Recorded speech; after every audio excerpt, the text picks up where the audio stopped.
नमस्कार. पुन्हा एकदा माझ्या यश अँड मॉम चॅनलमध्ये तुम्हा सगळ्यांचं खूप खूप मनापासून स्वागत करते.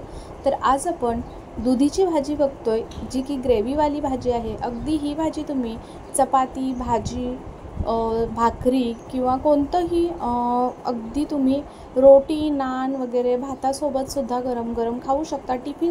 टिफिनमध्ये सुद्धा अगदी झटपट होणारी ही रेसिपी आहे. थोड्याशा वेगळ्या पद्धतीनं बनवतोय, पण चवदार आणि खूपच भन्नाट चवीची ही दुधीची भाजी तयार होते. अगदी ज्यांना दुधी आवडत नाही ते सुद्धा अगदी आज दुधीच्या भाजीबरोबर 3 ते 4 पोळ्या आवर्जून खाणार याची मी तुम्हाला गॅरंटी देते. फक्त थोडेसे वेगळ्या पद्धतीनं, पण घरातलेच सगळे मसाले वापरून करतोय, त्याच्यामुळे नक्कीच मला माहीत आहे तुम्ही ही भाजी 100% बघितल्या करून बघणार.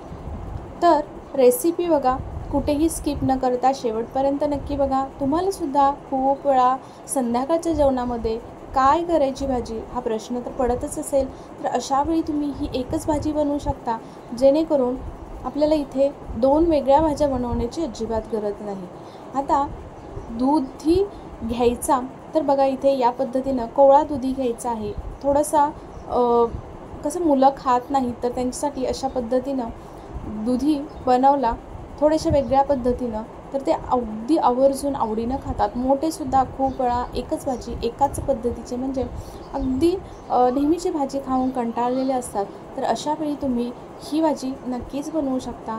दुधीची बघा, दुधी स्वच्छ धुवून घेतलेलं आहे. दुधीची वरची पूर्ण साल काढून घ्यायची आहे या पद्धतीनं, आणि याच्यानंतर आपल्याला ह्याचे काप करून घ्यायचे आहेत. तर मला सांगा, तुम्ही आपल्या चॅनलला सबस्क्राईब केलं की नाही?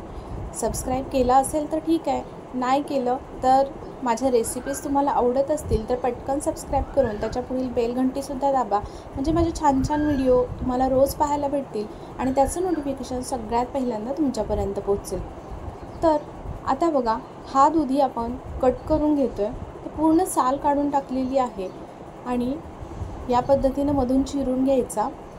आपण जसं की नेहमी दोडका वगैरेसुद्धा चेक करतो बघा, त्या पद्धतीनं थोडासा चेक करूनच घ्यायचा, म्हणजे चाटून थोडंसं बघायचं, एखादा तुकडा काढून कडवट नाही लागला किंवा थोडंसं अगदी नेहमीसारखी चव जाणवली तर अगदी चांगला आहे हा दुधी सुद्धा किंवा दोडकासुद्धा. बघा आता यामधील काय करायचं आपल्याला, जे मधला पोकळ भाग असतो तो काढून घ्यायचा आहे. बघा मी इथे व्हिडिओ दाखवल्याप्रमाणे, कारण त्याच्यामुळे कसं अगदी भुसभुशीत भाजी लागते, तर तितकीशी चवदार लागत नाही. आतमधला जो भाग असतो पोकळ, त्याच्यामुळे बघा थोडंसं खातानासुद्धा भाजी कशी तरी लागते, तर त्याच्यासाठी बघा तो आतला भाग काढून घ्यायचा.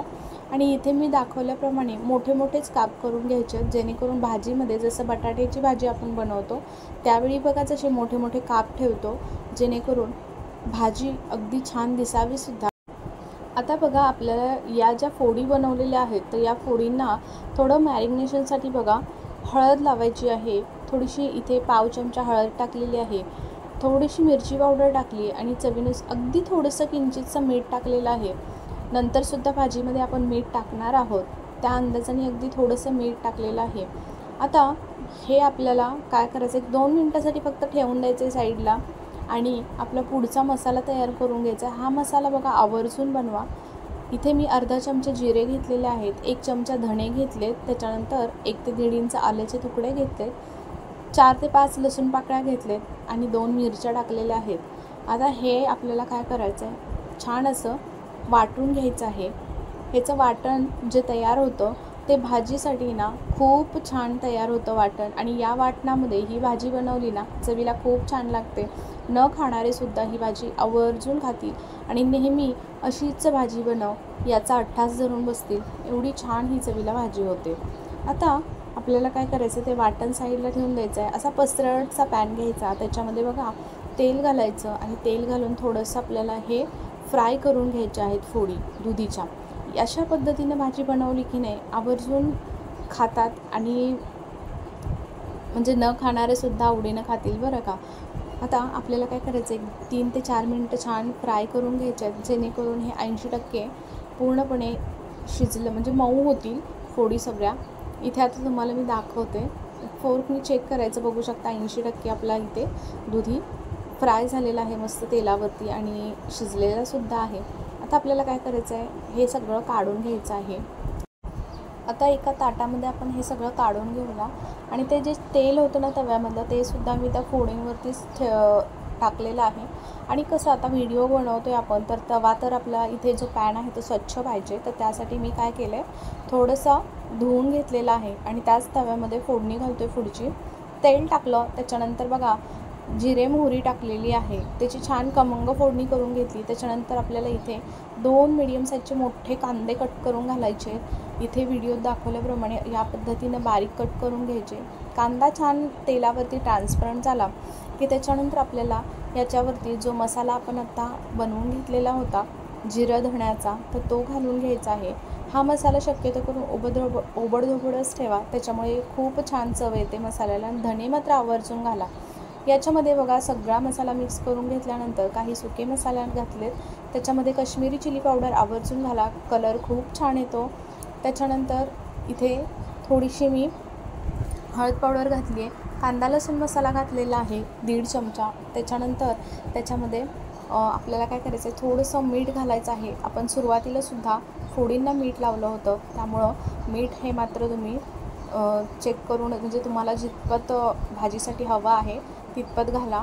त्याच्यानंतर आता बघा इथे एक मी सिक्रेट पदार्थ घातला, तो म्हणजे आपली जी दुधावरची साई असते ना, फ्रेश साई, तर ती मी साई साठवून ठेवलेली असते फ्रीजमध्ये नेहमी तूप बनवण्यासाठी, तर त्याच्यातील 1 चमचा मी इथे टाकलेली आहे. तुम्हाला जर वाटलं याच्यामध्ये दही टाकावं तर दहीसुद्धा टाकू शकता, पण अगदी शाईन येण्यासाठी एक चमक, जशी रेस्टॉरंट स्टाईल आपण जसे बाहेरचे पदार्थ खातो रेस्टॉरंटमध्ये, अगदी त्या चवीची आणि सेम तशी शाईन भाजीला यावी, चकाकी यावी, यासाठी बघा इथे थोडंसं 1 चमचाभर आपल्याला शाई घालून छान मिक्स करून घ्यायचं आहे, झाकण ठेवायचं आहे. आणि इथे आपला मसाल्यांनासुद्धा छान तेल सुटलेलं आहे. आता तुम्ही म्हणाल तेल भरपूर घातलेलं आहे, पण ना या भाजीमध्ये तेल थोडंसं आहेच, पण त्यासोबतसुद्धा काश्मीरी चिली पावडर आपण वापरलेली आहे, त्यामुळे जो कलर आलेला आहे भाजीला खूपच छान कलर येतो. आणि पुढे तुम्ही बघालच व्हिडिओमध्ये तुम्हाला माहीत पडेलच. जर तुमच्याकडे असेल ना तर आवर्जून घाला. खूप छान टेम्पटिंग अगदी भाजी तयार होते. इथे आता त्या फोडीसुद्धा आपण छान मिक्स करून घेतल्या. मसाल्यांमध्ये बघा थोडंसं पाणी घालायचं आणि पाणी घालून आपण झाकण ठेवून थोडंसं मसाला वाफवून घेतला, छान शिजवून घेतला की भाजीला अजून छान कलर येतो.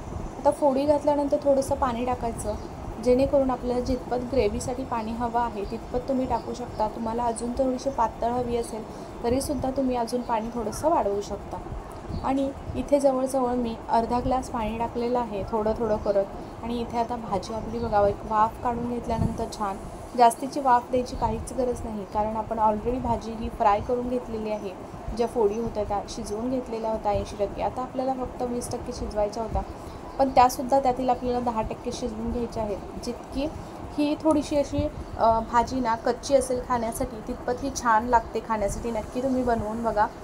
आणि जास्त गीर आपण जेव्हा ह्या फोडी शिजवतो, भाजी ही शिजली जाते, तेव्हा तितकीशी खास लागत नाही खाण्यासाठी. आता वरतून थोडासा गरम मसाला घालायचा आपल्याकडे असेल तर. आता इथे माझ्याकडे साठवणीचा जसा मसाला असतो तसाच मी इथे गरम मसालासुद्धा घरीच बनवते, त्याच्यामुळे अर्धा चमचा गरम मसाला घालून घेतला, घरचा जो आहे तोच.